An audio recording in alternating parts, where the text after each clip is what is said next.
Aku ada rencana untuk belajar agama Islam. Oke. Usai memantik kontroversi kasus settingan pencurian di klinik sendiri, kini publik kembali dihebohkan dengan kabar Dr. Richard Lee yang diisukan akan menjadi seorang mu'alaf. Meski merupakan kabar baik bagi mayoritas publik, namun belajar dari kasus sebelumnya, ada sejumlah warganet yang meragukan ketulusan dokter kecantikan tersebut. Sebagian netar lagi-lagi menilainya settingan dan ingin cari sensasi seperti sebelumnya. Bahkan ada juga yang menyebut rencana itu dihembuskan karena motif ekonomi. Lalu bagaimana reaksi istri dan keluarga atas keinginan sang dokter menjadi mu'alaf? Teman-teman semua, kembali dengan Andre Tunggal di sini. Dan kali ini kita akan sama-sama membahas tentang satu topik yang menurut saya menjadi viral belakangan ini, ya. Dan judul dari topik hari ini adalah isu di balik Dr. Richard Lee yang bakal masuk Islam, ya. Nah, ini adalah satu topik yang menarik perhatian saya lantaran ada beberapa subscriber yang kemudian meminta saya atau berkomentar tentang isu Dr. Richard Lee yang dikabarkan akan masuk Islam. Ini adalah contoh beberapa teman subscriber yang kemudian berkomentar untuk ngomong Richard Lee yang mulai merapat ke seberang. Anda bisa lihat sendiri di depan, dan ada yang bilang bahwa Dr. Richard Lee mau masuk Islam tuh, begitu ya. Nah, ini adalah sesuatu yang kemudian menarik perhatian saya karena memang berita belakangan ini berbicara tentang Dr. Richard yang katanya bakal masuk Islam, Dr. Richard yang masuk Islam dan sebagainya ya. Dan saya pikir oke, ini cukup viral ya. Nah, sebenarnya saya sempat membuat atau menyiapkan sebuah bahan untuk kemudian menjadi edukasi bersama. Dan bahan itu sebenarnya saya sudah angkat beberapa bulan, mungkin lebih tepatnya 2 bulan ya. 2 bulan sebelum viralnya berita-berita ini, dan video tersebut adalah video dari Dr. Richard Lee ketika dia mengundang pendeta Gilbert Lemoindong untuk melakukan klarifikasi. Ya, memang konteksnya agak beda, tetapi dalam video tersebut Richard Lee bertanya tentang sesuatu kepada pendeta Gilbert, dan waktu itu saya melihat ada sebuah resistansi dari Richard Lee ketika dia merespon perkataan dari Gilbert atau pendeta Gilbert Lemoindong ya. Dan itu yang menarik perhatian saya sebenarnya ya. Dan saya kenapa membuat video ini? Karena ada hubungannya dengan perkataan ini. Mari kita dengarkan sama-sama. Alkitab ini itu sama seperti hukum. Hukum nggak boleh ada di bawah logika. Hukum harus ada di atas logika. Kira-kira. Kita ngomong agama ini kan bukan hukum lah ya. Ya. Agama ini suatu kepercayaan ya. Ini adalah sesuatu hal yang pasti dari Tuhan ya. Kita ngomong ya. Entah ini Alkitab dari Tuhan Yesus, entah itu Al-Quran dari Tuhannya Islam, kita ngomong Allah ya kayak gitu ya. Bagaimana kalau misalnya ada orang yang berlogika tadi ya. Menurut saya yang paling benar adalah mereka tetap agama di bawah logika. Atau mereka itu berjalan seiringan menurut saya. Saya juga berpendapat tidak tepat Pak Pendeta ketika kita berbicara imanin saja, imanin saja. Mohon maaf Pak Pendeta, anak-anak zaman sekarang tidak seperti anak-anak zaman dulu Pak Pendeta. Mereka makin cerdas, makin pintar, makin bertanya.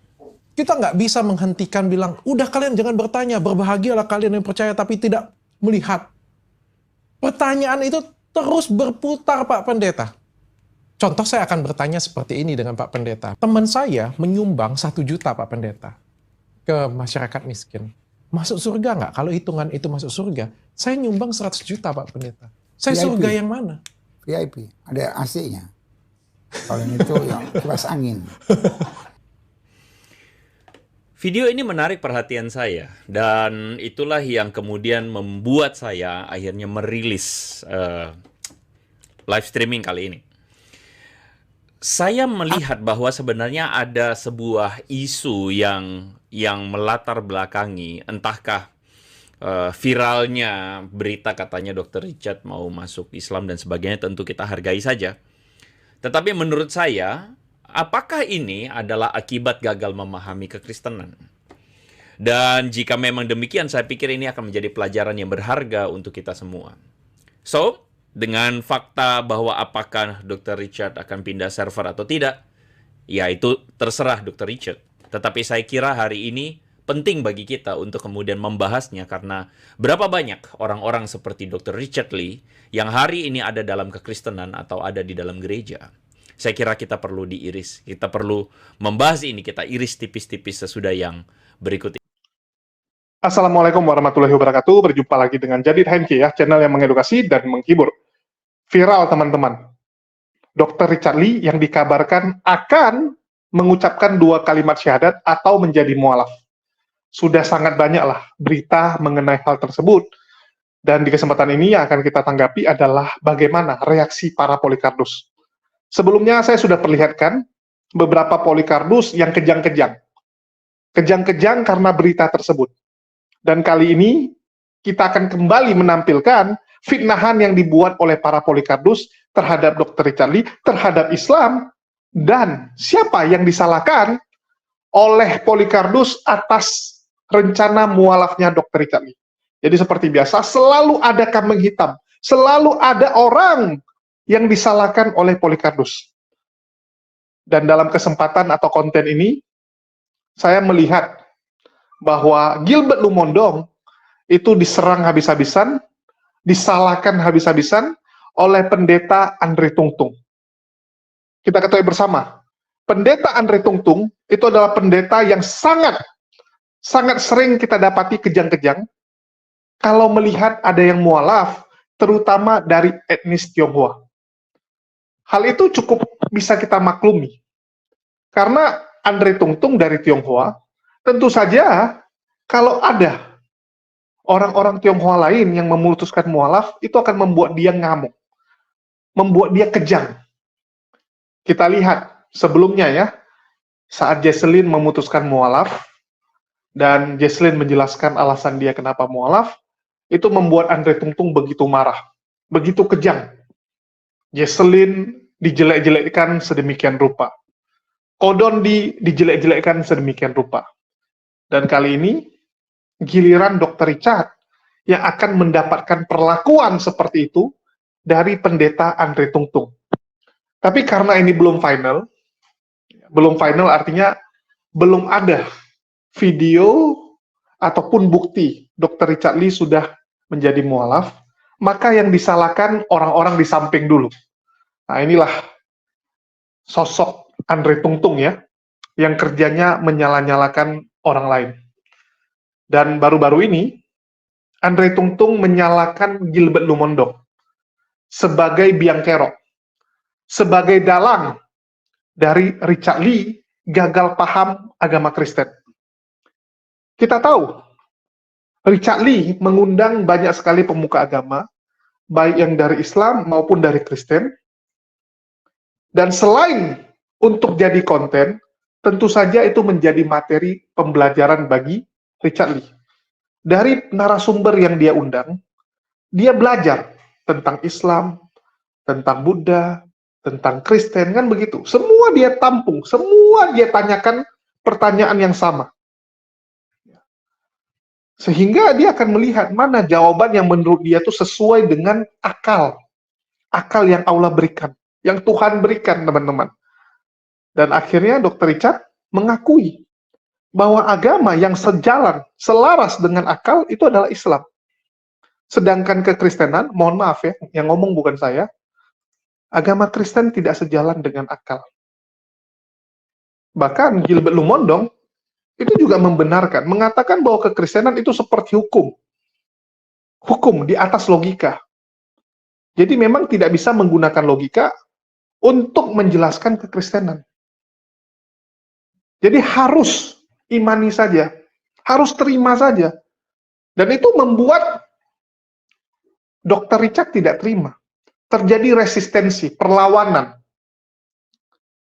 Saat Gilbert mengatakan bahwa Alkitab itu ya harus diterima, harus di atas logika, kalian nggak boleh gitu. Sedangkan Richard Lee mengatakan, loh kok begitu? Ya, kok begitu? Nggak boleh dong. Seharusnya bisa sejalan. Seharusnya logika di atas agama. Seharusnya minimal ya sejalan, selaras gitu. Jadi apa yang dijawab oleh Gilbert itu membuat mantap Andre Tungtung untuk mengatakan bahwa yes, hanya Islam yang sejalan. hanya Islam yang mengedepankan logika, sedangkan yang lain tidak. Yang lain mematikan akal, memaksakan iman di atas segalanya. Jadi sebenarnya kalau mau dibilang Gilbert salah, ya mau gimana? Gilbert sudah berusaha. Tapi memang apa yang disampaikan Gilbert itu kenyataan. Sehingga kalau Andre Tungtung mau nyalakan pendeta Gilbert itu juga nggak pantas. Mau siapapun yang diundang dan ditanyakan saat itu, ya sama saja. Dan saya yakin, kalaupun Andre Tungtung yang diundang oleh Gilbert, oleh Dr. Richard ya, Andre Tungtung yang diundang sekalipun saat itu tidak mungkin bisa memuaskan dan menjawab segala pertanyaan yang ada di otak Dr. Richard. Karena hanya Islam lah yang bisa menjawab, sehingga mantaplah Dr. Richard untuk mengatakan, yes, ini agama yang sesuai logika. Ya, jadi buat Andre Tungtung, udahlah, berhenti menyalahkan orang lain. Apalagi menyalahkan pendeta Gilbert. Seakan-akan kalau Anda yang ada di posisi tersebut akan memberikan dampak atau hasil yang berbeda. Enggak, sama. Mau itu paus sekalipun ya, mau siapapun itu, mau sekelas apapun pendeta yang ditanyakan, pasti membulat. Karena memang agama Kristen adalah agama yang mengedepankan iman. Hubungan pribadi, supranatural. Saya udah berkali-kali katakan ya, Kristen dan Islam tuh memang susah nyambung, teman-teman. Islam agama yang mengedepankan akal. Sesuatu tuh harus ada dasarnya. Kalaupun ada yang ngomong ini ya, misalnya sesuatu. Ini siapa yang ngomong? Reputasinya bagaimana? Sanadnya gimana? Dia dengar dari siapa? Itu semua harus jelas. Kalau Kristen beda. Kristen agama yang mengedepankan supranatural. Yang ngomong siapa? Yang ngomong Philip Mantova. Kenapa dia bisa ngomong gitu? Roh Kudus menghinggapi dirinya. Kepenuhan. Oh, begitu. Mereka akan terima.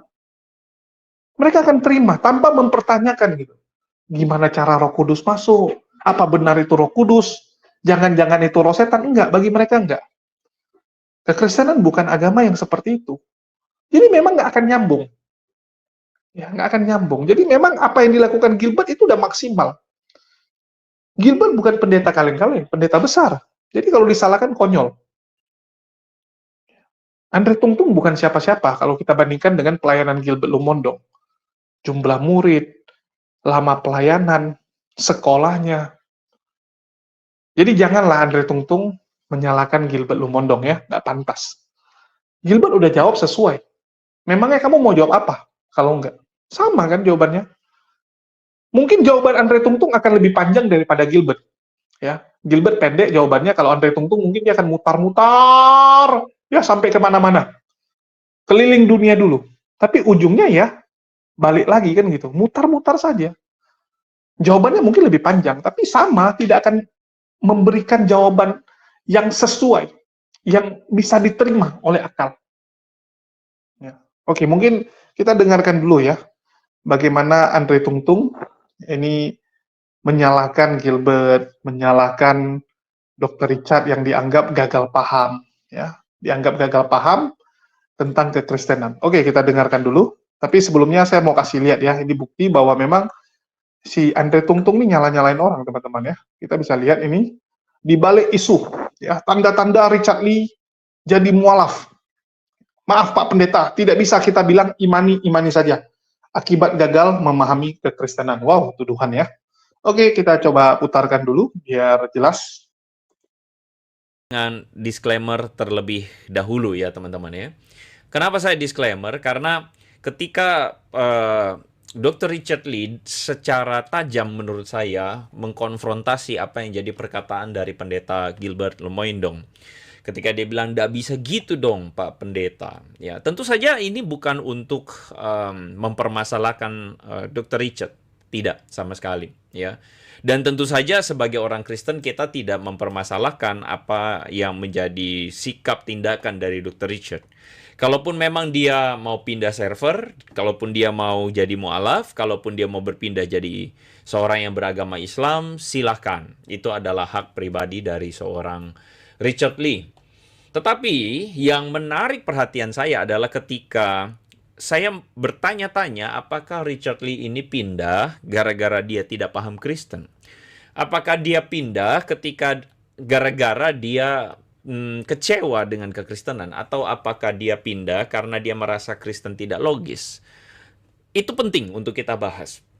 Apalagi ketika Pendeta Gilbert waktu itu berkata dalam video tadi, agama itu di atas logika, jangan logika di atas agama.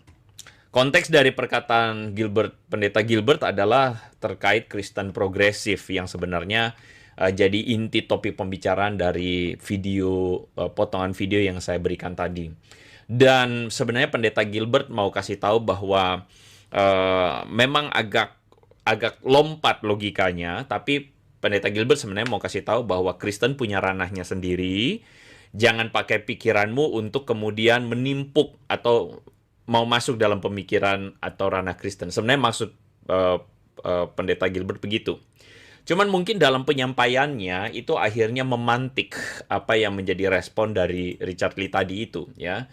Jadi Richard Lee kemudian ngomong, ya jangan cuman imani doang ya, imani saja. Maaf Pak Pendeta, anak zaman sekarang tidak seperti zaman dulu ya. Jadi Richard Lee seakan-akan mengkonfrontasi pemikiran dari Pendeta Gilbert ini. Jadi sebenarnya sekali lagi video ini adalah satu video yang saya buat bukan untuk kemudian mengkritisi atau untuk apalagi mencaci, sama sekali tidak ya, mencaci Richard Lee atau Pendeta Gilbert. Tetapi saya melihat ada begitu banyak kebingungan di dalam pembicaraan mereka. Jadi ketidaknyambungan, kalau dalam bahasa saya itu ayam sama bebek ngomong ya, sama-sama nggak nyambung sebenarnya. Ketika Richard Lee ngomong concern Richard Lee apa, Pendeta Gilbert mungkin ngomongnya dalam pemikiran dia apa, dan Richard Lee kemudian nggak nyambung meresponnya. Dan yang saya cuman amati adalah, wah mungkin saja banyak anak muda yang berpikir seperti Richard Lee. Dan banyak juga mungkin pendeta yang merespon seperti Pendeta Gilbert mungkin. Sehingga saya berpikir bahwa ada gap yang harus dijembatani. Dan itulah sebabnya kenapa saya mau komentar soal video ini. Ya, karena menurut saya ini akan memberikan banyak klarifikasi. Saya berharap bahwa siaran kali ini akan memberikan banyak pencerahan kepada anak-anak muda Kristen terutama, dan juga kepada yang non-Kristen, agar bisa melihat sebenarnya kekristenan mungkin tidak seperti yang mereka bayangkan. Nah, karena itu kita coba tebak dulu cara berpikir dari Richard Lee. Dan saya rasa ini akan mewakili anak-anak muda zaman sekarang tentang kekritisannya, dan seakan-akan di sini Kristen itu jadi sesuatu yang bulan-bulanan. Kita dengarkan. Agama ini suatu kepercayaannya. Ini adalah sesuatu hal yang pasti dari Tuhan, ya. Kita ngomongnya. Entah ini Alkitab dari Tuhan Yesus, entah itu Al-Quran dari Tuhannya Islam, kita ngomong Allah ya kayak gitu ya. Bagaimana kalau misalnya ada orang yang berlogika tadi ya? Menurut saya yang paling benar adalah mereka tetap agama di bawah logika, atau mereka itu berjalan seiringan menurut saya. Saya juga berpendapat tidak tepat Pak Pendeta ketika kita berbicara imanin saja. Mohon maaf Pak Pendeta, anak-anak zaman sekarang tidak seperti anak-anak zaman dulu Pak Pendeta. Mereka makin cerdas, makin pintar, makin bertanya. Kita nggak bisa menghentikan bilang, udah kalian jangan bertanya, berbahagialah kalian yang percaya tapi tidak melihat. Pertanyaan itu terus berputar Pak Pendeta. Contoh saya akan bertanya seperti ini dengan Pak Pendeta. Teman saya menyumbang 1 juta Pak Pendeta ke masyarakat miskin. Masuk surga nggak? Kalau hitungan itu masuk surga, saya nyumbang 100 juta Pak Pendeta. Saya VIP. Surga yang mana? VIP, ada AC-nya. Kalau yang itu ya kipas angin. Anda bisa melihat cara pikir dan cara beragama kurang lebih dari Dr. Richard Lee. Apalagi dari pertanyaan terakhir dia, temannya menyumbang 1 juta masuk surga, dan kalau dia menyumbang 100 juta masuk surga yang mana? Mungkin pertanyaan itu entahkah bercanda atau tidak, dan jawaban Pendeta Gilbert saya kira juga cuman bercanda. Cuman menurut saya, ini nanti kita akan bahas di bagian akhir dari streaming kali ini. Tapi itu akan menunjukkan bahwa sebenarnya ada terlalu banyak rasa bias atau kesan bias, kesan samar-samar terhadap iman Kristen yang dimiliki oleh seorang Richard Lee, ya. Ketika dia bilang agama adalah kepercayaan dari sesuatu yang pasti dari Tuhan.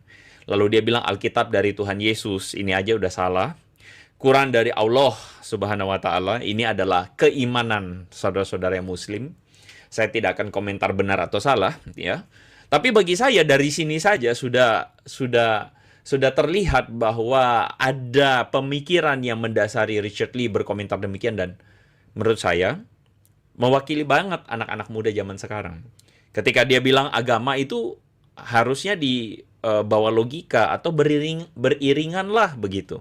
Ini adalah pemikiran anak-anak muda hari ini, atau mungkin kalau Anda menonton video saya, Anda sudah berkeluarga, Anda sudah punya anak, ini pemikiran anak-anak Anda. Makanya saya bilang ini harus dibahas gitu kan.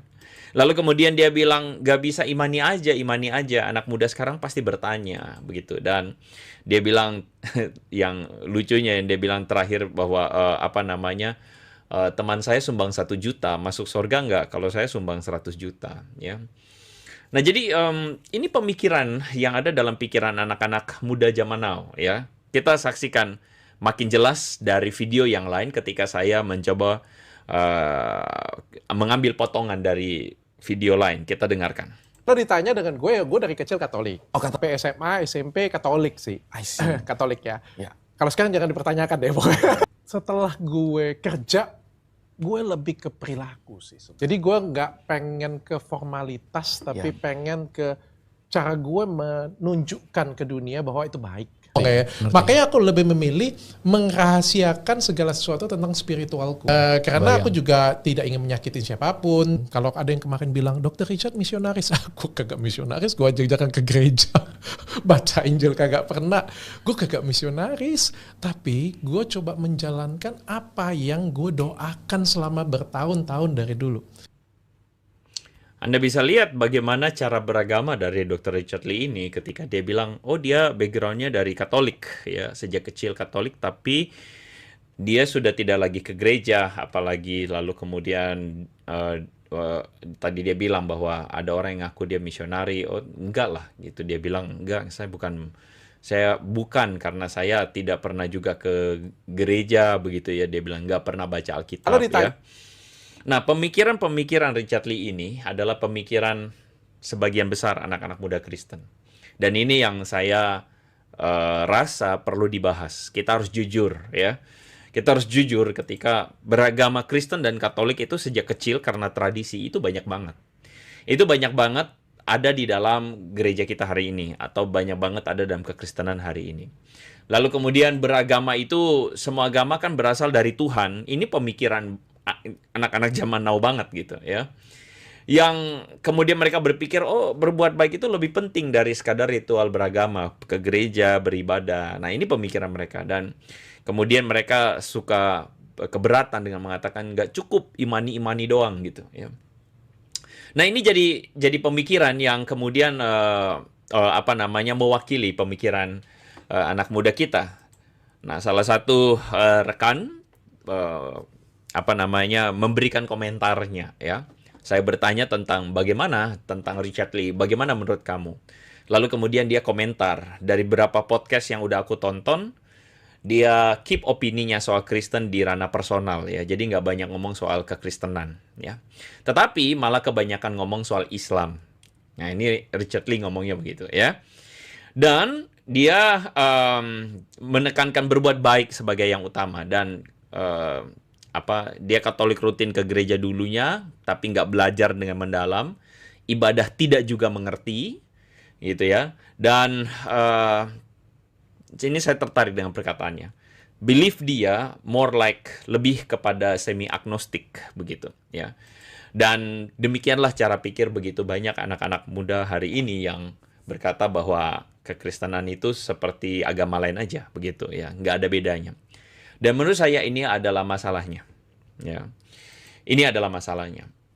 Jadi hari ini ada banyak orang kemudian bilang sama saya bahwa tuh kan kok Andre apalagi kaum polemikus seberang ini ya, ini mana nih keluar suaranya Viro sama Bro Teguh nih biasa nonton. Sama ini satu lagi nih ada Q&A. Nah ini satu ini kayaknya ini cadas juga nih ya. Boleh ya. Biasa ngomong tuh kan banyak yang sudah mualaf atau banyak yang sudah apa namanya pindah keluar dari Kristen. Tuh kan Kristen agama yang terbukti gagal. Silakan Anda berkomentar demikian. Ya. Karena buat saya berpindah keyakinan atau meninggalkan keyakinan Kristen itu adalah sesuatu yang terjadi bagi sebagian orang karena masalah-masalah atau karena alasan yang tidak bisa dipertanggungjawabkan. Tapi bagi sebagian yang lain ada alasannya. Dan bagi saya itu silahkan, itu pilihan yang wajar. Kenapa? Karena mereka punya pandangan yang sayangnya bukan pandangan Kristen. Mereka mengalami situasi-situasi yang sayangnya itu sifatnya tidak ada hubungannya sebenarnya dengan kekristenan, ya. Jadi itu wajar dan silakan. Dan malah saya selalu berkata bahwa silakan saja kalau mau keluar gitu. Karena lebih baik yang tinggal di Kristen adalah mereka yang berkualitas begitu ya. Meskipun seringkali yang dikomentar sama yang seberang ya, wah ini kehilangan jemaah begitu ya. Karena pemuda 24 karat masuk agama seberang. Ya sudahlah ya, nggak apa-apa, silakan aja, pindah aja buat saya ya.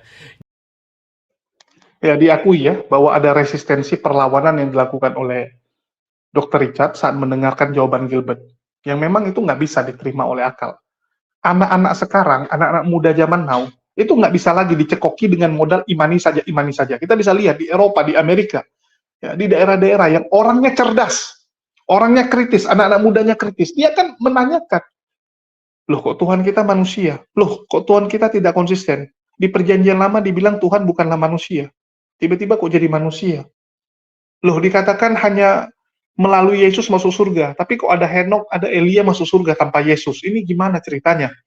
Loh, ada orang-orang kudus, ya, orang-orang suci bangkit masuk ke kota kudus. Mana orangnya gitu? Kapan ada catatan sejarah seperti itu? Kenapa Yesus sebelum konsili Nisea tidak pernah disetarakan, tidak pernah ada pemahaman Trinitas, tiba-tiba jadi Trinitas? Anak-anak muda zaman sekarang akan menanyakan hal tersebut. Dan saat pendeta cuma bisa jawab apa?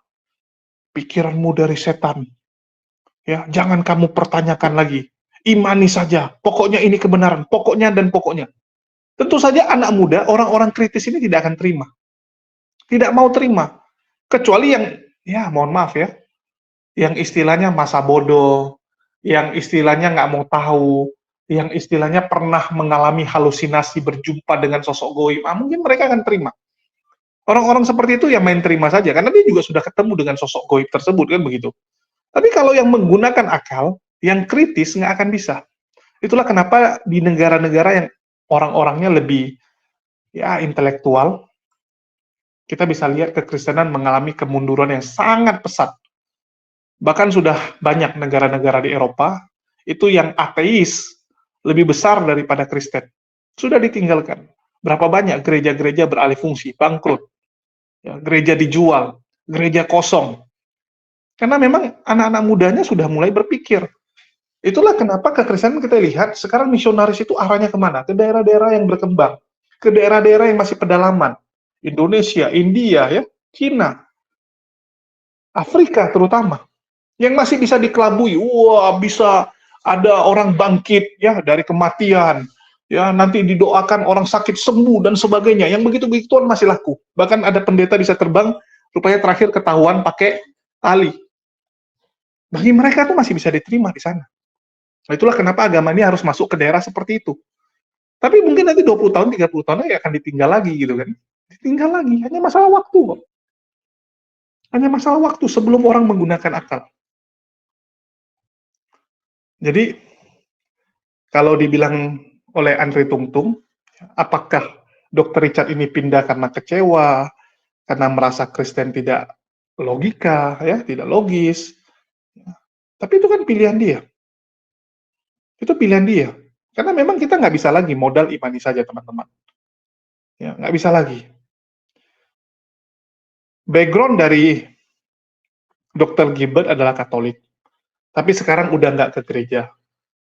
Dan pemikiran yang ada di dalam diri Dr. Richard itu adalah pemikiran orang Kristen zaman now. Dan itu diakui oleh Andre Tungtung. Itu diakui. Dan ini membuktikan apa? Kristen tidak sejalan dengan logika. Kristen tidak membuat umatnya, jemaatnya, itu tambah dekat dengan Tuhan. Enggak, teman-teman. Ya, kecuali yang modal main percaya saja. Oke lah. Kita bisa lihat anak-anak mudanya tuh mulai meninggalkan kekristenan. Mulai tidak mau ke gereja. Kalaupun ada yang ke gereja ya karena kumpul-kumpul dengan temannya. Ya, sebelum jalan-jalan hari Minggu, kumpul dulu di gereja.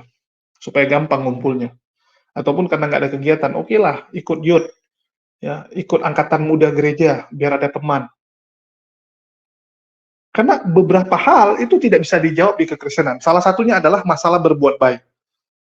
Banyak orang berpikir kan berbuat baik jauh lebih penting daripada sekedar agama. Yes, apalagi kalau agama tersebut tidak mengakomodir perbuatan baik. Kan nggak pas. Dan banyak yang menanyakan itu, termasuk Brian Siawartas, orang pendeta. Bayangkan, Brian aja berkata apa? Dia tidak mungkin terima ada Tuhan yang memasukkan orang yang sangat baik masuk neraka hanya karena tidak percaya kepada Yesus. Nggak adil. Dia nggak dapat balasan apapun. Dan dia dimasukkan ke neraka hanya karena nggak percaya Yesus, sedangkan dia banyak buat baik. Apa reward dia? Apa yang dia dapatkan dari perbuatan baiknya? Nggak adil dong. Dan tentu saja itu melawan nature dari Tuhan itu sendiri. Yaitu apa? Nature alami Tuhan adalah maha adil. Di mana keadilan Tuhan kalau seperti itu? Orang Kristen nggak bisa jawab. Mohon maaf, mau pendeta, mau paus, mereka akan bilang apa? Ya, siapa suruh dia tidak percaya Yesus? Mau dia berbuat baik apapun, mau seluruh hartanya dia jual, mau dari dia kecil sampai dia meninggal selalu berbuat baik pun, selama nggak percaya Yesus, masuk neraka dia. Masuk neraka. Nggak ada reward-rewardnya. Beda dengan Islam. Islam selalu punya jawaban. Ya, selalu punya jawaban. Untuk orang kafir. Ya. Orang kafir, apakah semua masuk neraka? Balik lagi, dia kenal Islam nggak? Kalau dia memang tidak tahu Islam, contohnya orang di pedalaman Amazon, contohnya orang-orang di Amerika, yang selalu mendengar Islam yang negatif saja. Nggak pernah tahu tentang agama Islam sesungguhnya. Dia buat baik saat di dunia, dia akan mendapatkan karunia Allah. Kami yakin itu, tidak mungkin Allah menzolimi dia. Dia akan mendapatkan karunia Allah. Begitu juga dengan orang-orang kafir yang baik hati, suka membantu orang. Tapi sudah kita jelaskan, contoh Bu Darni. Kita sudah setiap hari ngomong ya, dia termasuk kafir yang menolak Islam. Padahal kita sudah jelaskan setiap hari kepada dia, Bu, gini, begini, begitu, begitu. Tapi dia tetap tolak, tapi perbuatan dia baik, suka membantu orang. Maka Allah akan balas perbuatan baiknya di dunia. Bu Darni dapat anak yang cerdas, dapat anak yang berbakti, sebagai reward perbuatan baik dia. Di Islam semua bisa dijelaskan. Islam bisa menjawab itu semua. Beda dengan agamanya Dr. Richard. Dia mengundang yang kapasitasnya luar biasa. Gilbert itu pendeta luar biasa, teman-teman. Salah satu dari 5 pendeta Kristen paling terkenal di Indonesia. Silakan search. 5 pendeta paling besar di Indonesia, Gilbert salah satunya. Dan kita lihat, nggak bisa juga kok. Mau Andre Tungtung kek, mau siapa kek sekalipun yang diundang, itu tidak mungkin bisa menjawab. Menjawab sesuai dengan akal. Ya, sekali lagi, dengan akal. Kalau cuma sekedar jawab, anjing dan kucing pun, kamu nanya apapun, dia jawab. Ya, kita marahin nih anjing, kita tanya-tanyain ke anjing. Anjing akan bilang, gung, gitu kan. Dia akan jawab. Tapi masuk nggak sama kita jawaban tersebut? Enggak. Ya, nggak masuk, teman-teman. Saya udah berkali-kali katakan, Tuhan itu yang menciptakan manusia. Tentu saja dia tahu kapasitas manusia. Tentu saja dia tahu bagaimana menjelaskan dirinya kepada kita sesuai dengan kapasitas kita. Bukan kapasitas yang bukan kita miliki ya. Bukan di luar kapasitas kita. Nggak mungkin. Tuhan pasti menjelaskan sesuai dengan kapasitas kita, memberikan hukum yang sanggup kita lakukan. Dan terbukti, semua hukum di Islam itu bisa dilakukan oleh manusia. Ya, bukan oleh jin, oleh setan, oleh dewa. Enggak seperti itu ya. Kalau sebelah coba lihat, puasa. Ya, mereka bilang apa puasanya teman-teman? 40 hari, 40 malam. Mati. Siapa bisa puasa 40 hari, 40 malam? Jangankan itu, seminggu lah. Nggak makan, nggak minum. Minum racun ular, hanya modal percaya. Dibilang bisa selamat. Pendeta ngetes, mati teman-teman. Ya, minum racun ular, mati teman-teman. Udah berapa banyak? Terus bagaimana memperlakukan orang? Nggak ada hukumnya. Bahkan mereka sering ya kita lihat mengejek-ngejek masalah, oh di sebelah itu poligami, poligami gitu. Begitu kita tanya, mana ajaran dari Yesus hanya boleh menikah dengan wanita, pria dengan wanita? Nggak ada. Mana ajarannya yang mengatakan bahwa orang ya itu harus berhubungan dengan manusia aja? Nggak ada. Salah-salah ya mungkin bisa sama binatang gitu kan. Orang nggak ada panduannya. Biasanya yang ditulis itu yang nggak boleh. Betul nggak? Kalian kemana-mana, misalnya ke restoran, ada tulisan tidak boleh membawa makanan dari luar. Ya, tidak boleh membawa binatang. Ya, tidak boleh apa gitu kan. Semua ditulis. Yang tidak boleh yang selalu ditulis. Selebihnya artinya boleh. Artinya orang-orang sebelah itu boleh sebenarnya menggauli binatang. Karena nggak ada hukumnya. Coba lihat, ada nggak hukum tidak boleh menggauli binatang di sebelah? Nggak ada. Nggak ada, teman-teman. Jadi jangan difitnah kepada Islam. Dibilang, oh Islam tuh diperbolehkan menggauli binatang dan sebagainya. Kami jelas mengatakan tidak boleh. Kalian mana? Mana gitu kan? Terus mayat, bagaimana memperlakukan mayat? Apakah dibakar, dibuang, dikasih makan binatang? Mereka bilang terserah, bebas gitu kan? Tapi begitu kita bilang, nanti kamu meninggal, mayat kamu kita kasih makan singa, boleh? Nggak boleh. Dia nggak mau. Tapi Anda bilang, nggak apa-apa, bebas. Ya, saya pernah nanya beberapa pendebat Kristen, termasuk Pak Lamsen. Pak Lamsen bilang nggak perlu itu. Ya, masalah harus dikafanin dan sebagainya. Nama sudah meninggal. Dia juga nggak tahu. Oh oke lah, kalau gitu Pak Lamsen, nanti Anda meninggal, saya kasih makan singa ya. Badan Anda saya cincang-cincang, saya kasihkan ke hewan liar. Dia juga nggak mau. Jadi aneh kan. Kalau ada Tuhan ngasih ngasih hukum tuh nggak jelas, ambigu. Ambigu sekali. Nah, jadi buat teman-teman sebelah, coba direnungkan. Dan sekali lagi ya, buat Andre Tungtung, janganlah salahkan Gilbert Lumondong. Nggak fair Anda salahkan Gilbert. Dia sudah berusaha kok. Dan semua orang tahu bagaimana usaha dari Gilbert Lumondong supaya Dr. Richard ini imannya bertumbuh. Supaya Dr. Richard mau menjadi jemaatnya. Tentu saja Gilbert juga pingin kan seorang sekelas Dr. Richard jadi jemaatnya. Lumayan perpuluhannya gede. Penghasilannya besar kan gitu. Lumayan gitu. Ya, tentu saja Gilbert berusaha, dan di belakang selain lagi podcast pasti mereka juga ada ngobrol-ngobrol lain kan. Yang kita lihat kan podcastnya, jadi di belakang pasti mereka ada ngobrol, itu udah pasti. Bahkan bisa jadi lebih lama ngobrolnya daripada podcastnya. Kan begitu, ada briefing, ngobrol, makan dulu kan. Gilbert pasti berusaha, itu udah pasti. Ya, untuk mendapatkan domba yang ya bisa dibilang domba bagus lah, kualitas bagus ini. Jadi itu aja sih buat Andre Tungtung. Daripada Anda kerjanya komplain sana komplain sini, kenapa nggak Anda saja yang menawarkan diri untuk menjumpai Dr. Richard, untuk ngomong dengan Dr. Richard, untuk coba meyakinkan dia untuk menjadi jemaat Anda. Silakan. Kenapa nggak Anda aja yang coba seperti itu? Nanti kalau gagal, nanti baru kita ketawain kan gitu kan. Wah, akhirnya Dr. Richard mualaf gara-gara pening mendengarkan penjelasan Andre Tungtung. Kan lebih mantap. Mau nggak? Ya, silakan dicoba. Oke? Mungkin itu aja yang bisa saya sampaikan. Makasih buat teman-teman semua yang udah nyimak dan mendukung channel ini. Makasih buat semuanya. Dan sedikit pengumuman teman-teman ya. Untuk channel kita yang fokus kepada kritis dan melawan propaganda serta rencana-rencana jahat dari Polycarpus, itu saya taruh di kisah HMC ya. Jadi bisa dibilang kisah HMC ini lebih ke arah idealis, sedangkan Jadid HMC lebih ke arah konten-konten yang disukai oleh para pendengar. Ya, kita nggak munafikan itu.